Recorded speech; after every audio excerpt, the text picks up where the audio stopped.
Right, so hey everyone and welcome back to another budget photography video.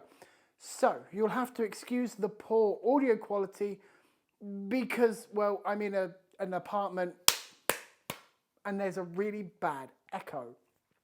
I will try to sort the audio out in the edit, so if this does sound nice, then you know why. So, there's one of a few reasons why you've tapped onto this video. Either you've just bought the 6D Mark II, hello, welcome, or you're looking to get into full frame photography, hello, welcome, or you're just getting into photography and you think the 6D Mark II might be for you, hello, welcome. My name is, of course, Alex. So I've been testing the 6D Mark II and I have some thoughts about the camera. I've been using it for the last 2 to 3 weeks, so a decent-ish amount of time. I'm going to do a long-term review in the near future, but just not yet. So, before we get into my thoughts, what are we working with here? What does this thing pack? What have we got here? Well, for a start, we have a 26.2 megapixel CMOS sensor behind this little mirror just here that I'm not going to touch. I was going to touch it, but I'm not going to touch it.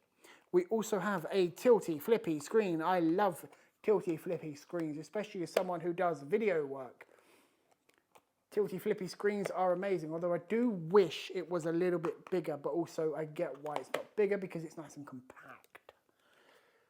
Anyway, we have a max ISO range of about 40,000, expandable to 102,400.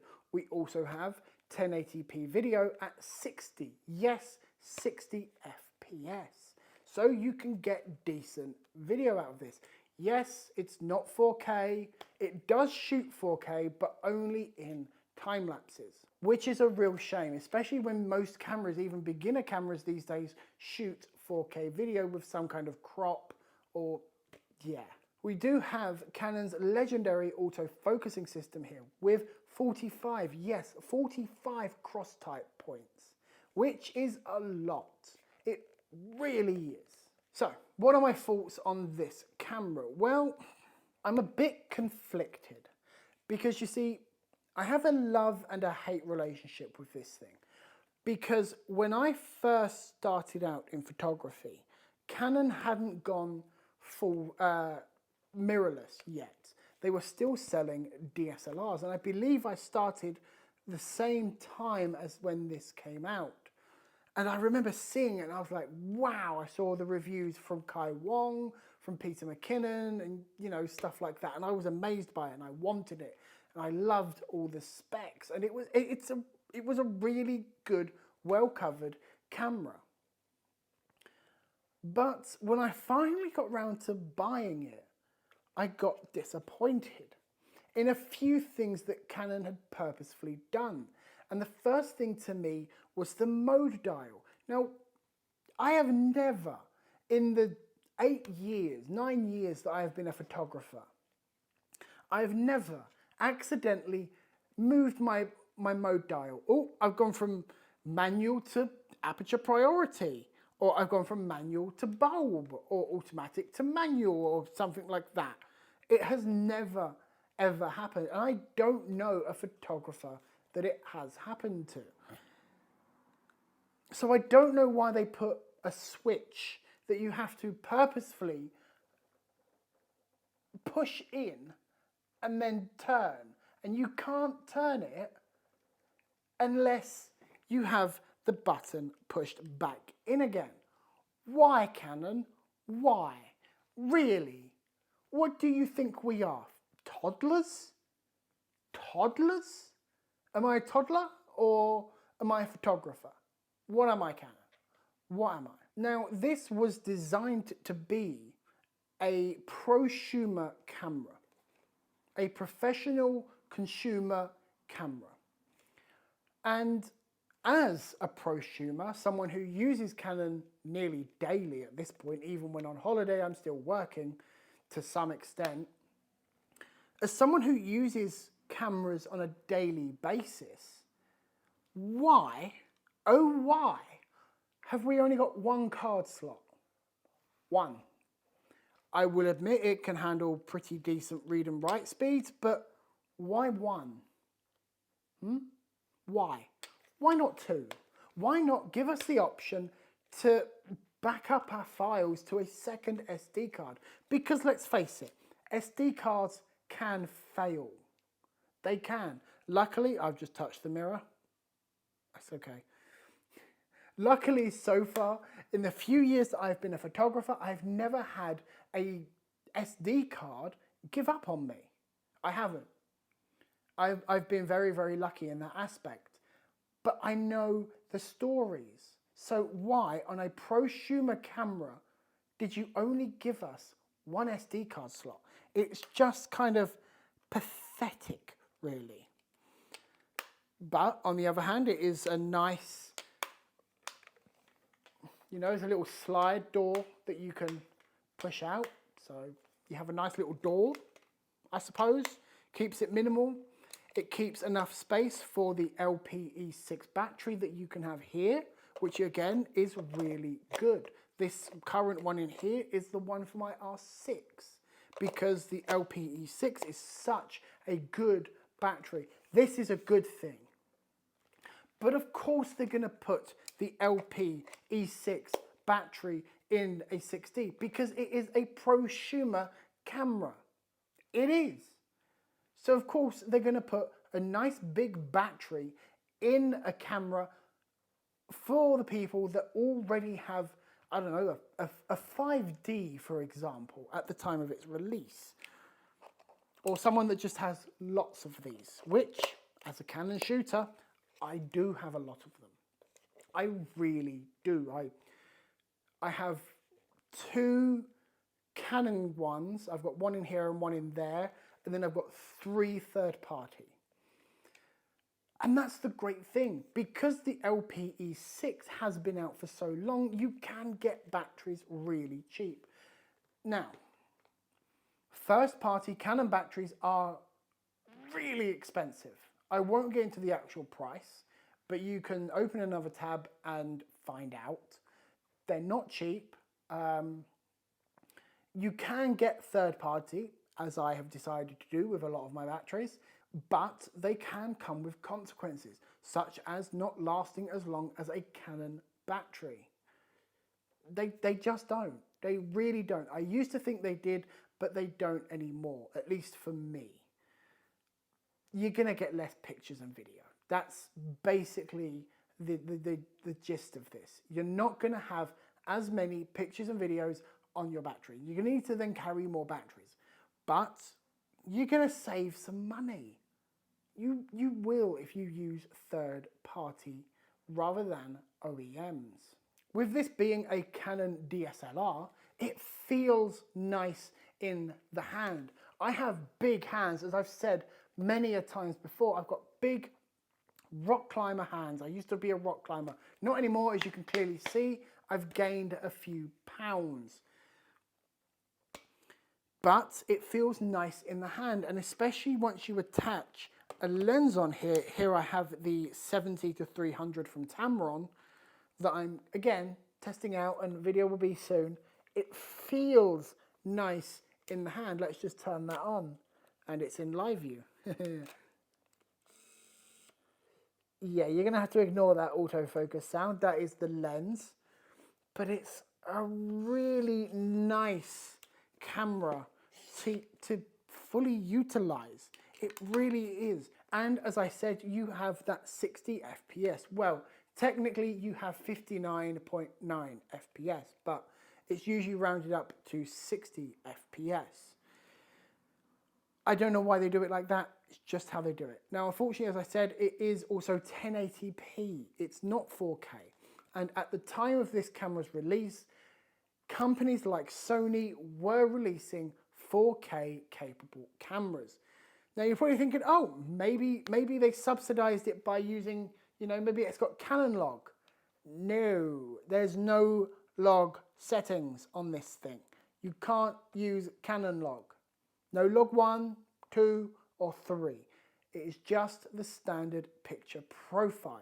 You cannot edit the videos in terms of color grading, which is a big downside if you're wanting to use this as maybe a B cam, which I'm thinking about, I don't know yet.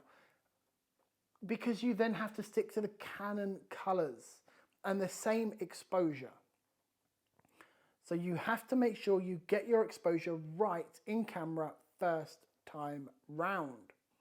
Now, this is a DSLR. Video features are not really going to be first priority. Pictures, on the other hand, are first priority. And I've got to tell you, they look good. No, they really, really do.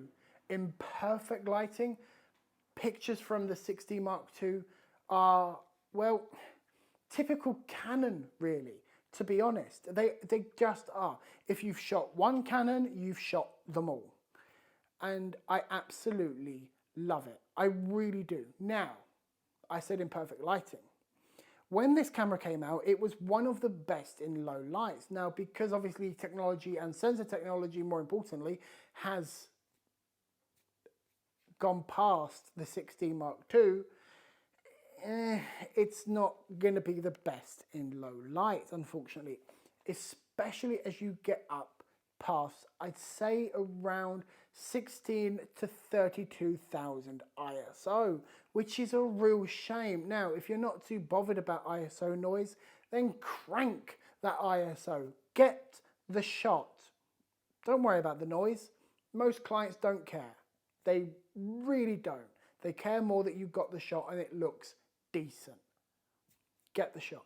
But you will suffer in low light. So you are going to need a fast prime or a fast lens in general. Something like an f2, maybe f1, something like that. If you're going to be shooting a lot in low light. Now, I usually shoot f4 lenses, and I shoot them for a number of reasons. One, because, well, frankly, they're cheaper than the f2s. And two, because they're more widely available. But also, I'm usually shooting in decent lighting conditions, so I don't need to worry about getting the f2.8s or the f1.8s, for example. I do have one fast lens, but it's the 50mm 1.8 from about 6 years ago now. What's that? Pause. Camera's getting too hot. Sorry about that, my camera overheated and, well, I had to stop recording, otherwise I would probably lose my R6, and I don't really fancy that. Although in the long time that I've been shooting with this camera, I've never had it overheat. Never. I've shot in direct sunlight. Anyway, let's get back to it. Where was I? Ah, yes. Pictures on this camera. They look great, but low light isn't the best. Once you're cranking this up past 16 to 32,000, you are going to see noise in your images. You just are. If, however, you're okay with seeing some noise in your images, it's not a lot, it's an okay amount, then yes, it's perfectly fine. It really is. And to be fair, this camera is really nice. It's not heavy. This R6 with this very same lens is heavier than this is. And this is a DSLR, a digital single lens reflex camera.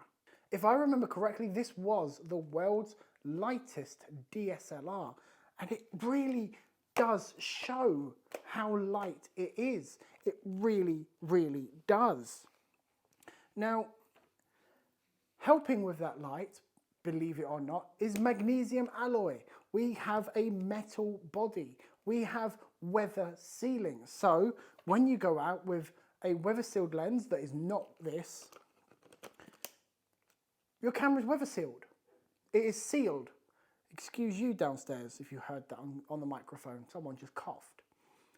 This camera is fully weather sealed. Now, it doesn't have as tough a weather sealing as something like a 5D or a 1D or something like that, or something even newer like what I'm shooting on right now, the R6. It has aged. And you don't always know how the previous owner has been with it. And even to begin with, it didn't have as good of a weather sealing as the 5D range when it was released. So you have that to contend with as well. But you can take this out in a little bit of rain. You can get this wet. Do not submerge. My camera is overheating again. Do not submerge in water, obviously. I shouldn't need to tell you not to submerge your camera, because it should just be plainly obvious that you shouldn't submerge a camera. But you can take it out in extreme, to an extent, weather, snow, ice, rain, heat, and it will be fine. Heat, I say heat, and my camera here is overheating yet again. Anyway, let's try and push through, and if it cuts off, then I'll just start filming on something else or give this a while. Let's see if we can cut this video quicker. Let's see if we can get through it. So what do I think in general? I think this is really good. And I think what I'm going to do for the time being is use the 6D as my, let's call it my fun camera. So when I want to go out and I don't really want to take my work camera with me, I'm going to take this. When I don't really need high-end video specs, I'm just going to bring this. I'm going to put a 70-200 on it, maybe the 24-105, maybe the 17, oh, excuse me, maybe the 17-40 if I need a wide lens. But you can't go wrong. You really can't go wrong. It's a great camera, even to just flick into auto mode with this dreadful dial. Everything is so easy. One thing I forgot. Here, look, when you want to get into, it's not as big. I would much prefer what we have now on the RP, which is where you can access the screen down here. It just gets in the way. The dial gets in the way. And that's another thing, Canon. The dial, this dial here, they've kind of mixed it in with a 5D dial here, but you've also got the entry-level buttons here. Now, as someone that really does like the dial, thank you for the dial, but no thanks to the buttons. I don't want the buttons here, Canon. And I'm glad that with the newer prosumer cameras, you have left the buttons behind. Don't get me wrong, I love buttons, and it has lots of them. It really does. But buttons here? Nah, we don't want that. Buttons here are just annoying. Let us use dials. The dial up here, where's that? Where's the, look, we've got one here, and we've got one here. Okay? So why have we only got two? So I can change my shutter speed and my aperture. And then if I want to change my ISO, I have to push a button, then I can do it. I don't want to do that, Canon. I don't want to do that. Shutter speed, ISO, aperture. That is how it is. That is what I like. And that's how it should be, to be frank. Maybe you like it different. That's okay. It really is. Every photographer is different. But for me, I like dials. Now, touch screens on cameras. Personally, I hate them. I really do. I don't see a point in having a touch screen on a camera. I just don't. I think I've used my current one maybe once or twice to just tap to focus, but that was really it. It's not really useful. It's good. It is. The touch screen on the 6D Mark II is a good touch screen, but I don't see a point. I just don't see it. Everything is laid out well, as it should be. Let's put this into manual. Everything is where, oh, hang on. So, tried recording again, and the R6 overheated. It won't let me record now. Let's see what happens. No, I'm tapping the button. It's not letting me record because it wants to cool down because it's getting too hot. I have never had this. It is hot. It is quite hot, and I have never had this. I haven't had this ever. I'm recording on my S23 Ultra, by the way. I'm still using the same mic because I'm recording externally. Thank God. I've got to somehow get this onto my iPad and then onto my Mac later on. I'm really sorry that the R6 overheated. Let's see if we can still do the review. Let's move the R6 out of the way. Let's put this here. Can I? There we go. Look at that. Although you now have a wider field of view than what you're used to. Right, for a second time, where was I? Where actually was I? What was I talking about? Oh yeah, the touch screen. I don't like it, but it is, ow. It is laid out in the way that you would expect for a Canon. Look at that. Everything is exactly where you'd want it. And something that I do like is the fact that they have locked the touch screen. I can't, look, it's telling me to touch that. Now I can change settings, which, yes, okay, it slows you down. It does. To have to then go and to change a setting, for example, you then have to tap that button and then go and change a setting. You can't just tap here. But what you've got to remember is this is a photo camera. This is designed, I need to bring this down a bit more. This is designed to take pictures, not video. So it is expecting you to have it up to your face like that. Let's turn that autofocus off because it's awfully loud. Like that, and then like that. So you're gonna have your cheek pressed up against it. So it is expecting that. So they locked it, which is, again, as I said, a good feature, but I don't use it. You might use it, you might love a touchscreen. And yeah, I suppose I can see the benefits of it, especially having a touch shutter when you are trying to do a long exposure. Sorry, I've hurt my fingers. Look, I burnt that one, my middle finger. I touched a really hot light bulb. My fault, incredibly stupid thing to do. So that's from a burn from a light bulb. And then that is, I fell down quite a steep cliff thing. Wasn't my most proud moment, neither of them, but it's both on the same hand. So this hand is kind of knackered at the moment. I think this one here is getting infected. Gonna go see a doctor about that or something, I don't know. It's going red and it shouldn't be going. Anyway. Okay, let's wrap this review up before I overheat my phone. Is the Canon 6D Mark II worth it in 2024? Yes. Seriously, yes. For anyone. I'm a professional photographer who now just wants a camera, a full frame camera to take pictures. And it's the sound. I love the sound. Let me take the SD card out. Put that there. Let's turn it on. Listen to this. Oh, hang on, let's turn that on. Ooh.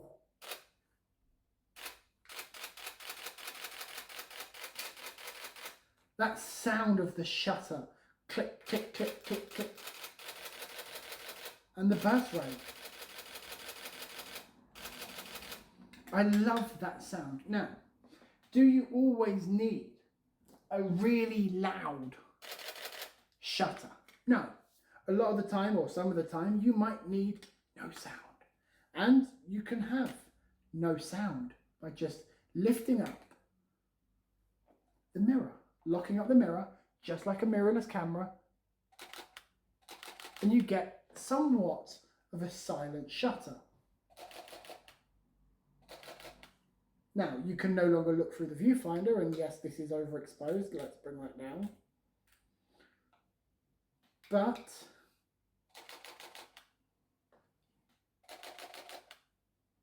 Oh, I love this mechanical sound of everything just kind of moving around and clickety-clack, clickety-clack, clickety-clack. I'm enjoying it. That's why I haven't decided on my RP. Because, yeah, the RP is small, it's light, it's yada yada yada, it's mirrorless, it's got 2 less megapixels than this. So it should be, in theory, it should be better. But battery life sucks on the RP. It really does. Okay, I keep saying, so what do I think, trying to summarize, and then I go off on another one. So here's the last one. What do I think? The Canon 6D Mark II in 2024, I think it's great. I think this is still a great camera. And I'm going to get out many more years of pictures and family memories on this camera. And if you've just picked this up because you're just starting out in photography or whatever reason you picked this up for, it is a great camera. A really, really good camera. You will not regret it. Especially because it has an EF mount. And there are thousands of different lenses from Canon, from Sigma, Tamron, third-party lenses that are really, really good. You're going to enjoy using this camera. Anyway, guys, thanks for joining me in whatever the hell kind of review this one was, because my camera died twice and I'm now recording on my phone. Thanks for joining me in this video, and I'll see you in the next one.